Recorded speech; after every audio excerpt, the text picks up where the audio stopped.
KFC on ülemaailmne kaubamärk, mis on tuntud oma legendaarselt maitsva krõbekana poolest. Eestis paistavad KFC restoranid silma ka oma uuenduslike iseteeninduslahendustega. Restoranidesse on paigaldatud iseteeninduskioskid, kus kliendid saavad rahulikult menüüga tutvuda, toidu tellida ning selle eest ka maksta, ilma et peaks kassajärjekorras ootama.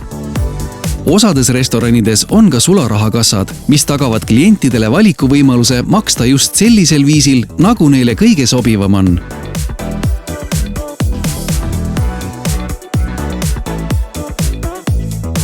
Ligi 80% KFC külastajatest Baltikumis ja Eestis isegi 90% sooritab oma ostu läbi iseteeninduskassade.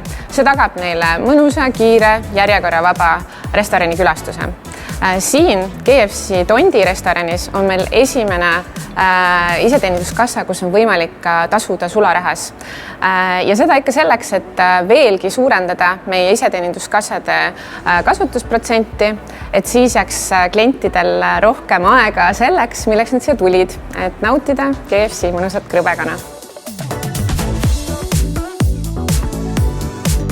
Iseteeninduskioskid võimaldavad töötajatel keskenduda oma põhitegevusele, valmistada toitu kiiresti ja kvaliteetselt. Seeläbi saab restoran pakkuda oma klientidele paremat restorani kogemust.